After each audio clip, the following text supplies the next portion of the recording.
कुछ लोगों को पसीना बहुत ज़्यादा आता है, वो चाहे एसी में भी बैठे हो तो उन्हें पसीना आ रहा होता है, फिर वो कॉन्शियस भी ज़्यादा हो जाते हैं कि स्वेटिंग की स्मेल ना हो।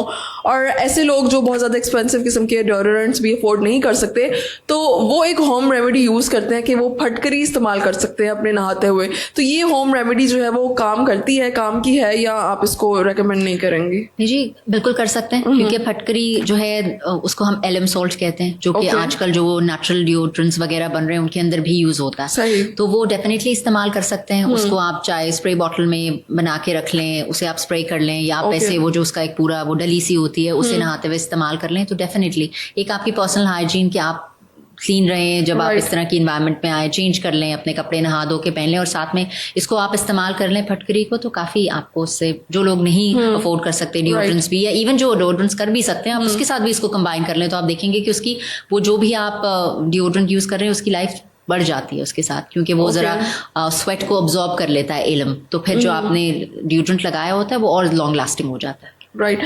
तो डॉक्टर साहब, इसकी वजह क्या होती है? जिन लोगों को इतनी एक्सेसिव स्वेटिंग होती है, तो क्या रीजन होता है उसके पीछे? जी, मल्टीपल इसके अंदर ये हार्मोनल डिसबैलेंसेस आ जाते हैं, कोई ना कोई अंडरलाइन कंडीशन ऐसी हो सकती है, कुछ जेनेटिक के अंदर ऐसा एलिमेंट हो सकता है जिसकी वजह से वो प्रोफ्यूजली स्वेट करते हैं, और जो उसकी जो ऑक्सीडाइज होकर फिर उसकी अनप्लेजेंट आप कह दें कि वो स्मेल होती है वहां पर, और वो उसके मल्टीपल रीजंस जो है, जिस तरह से हम कह सकते हैं कोई वैसी हार्मोनल मोस्ट लाइकली डिसबैलेंस है जिसकी वजह से उनकी जो एक्सेस सीबम आ रहा है, और वो उसकी एक स्मेल बैड है। तो इसमें परेशानी वाली तो ऐसी कोई खास बात नहीं होती?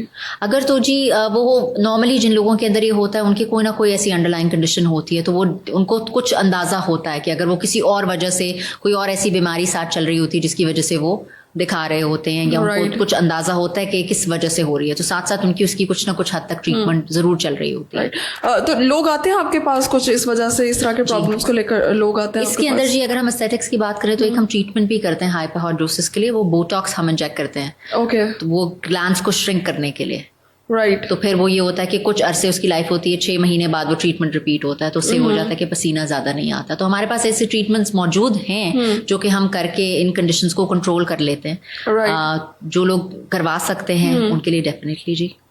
इसके अलावा कोई और मेडिकेशन उन्हें अगर रेकमेंड की जाती हो? मेडिकेशन नहीं है जो कि इसको कंट्रोल कर सके, ऐसी कोई मेडिकेशन नहीं है, बट ट्रीटमेंट्स जैसे मैंने आपको बताया कि हम एक करते हैं ट्रीटमेंट एस्थेटिक्स के अंदर, वो हो सकती है उसको कंट्रोल करने के लिए, जहां हम सेबेशियस ग्लैंड्स को थोड़ा सा उनको श्रिंक कर देते हैं, उनको सीबम प्रोडक्शन को कम कर देते हैं, वो हम कर सकते हैं। तो ऐसे लोगों को अपनी हाइड्रेशन पर फोकस करना चाहिए, लाइक वो ऑल द टाइम अपनी बॉडी को हाइड्रेट करें या पानी पीते रहें ज्यादा से ज्यादा? जी बिल्कुल, उससे भी उनको बेहतर महसूस होगा, बॉडी हाइड्रेटेड रहेगी।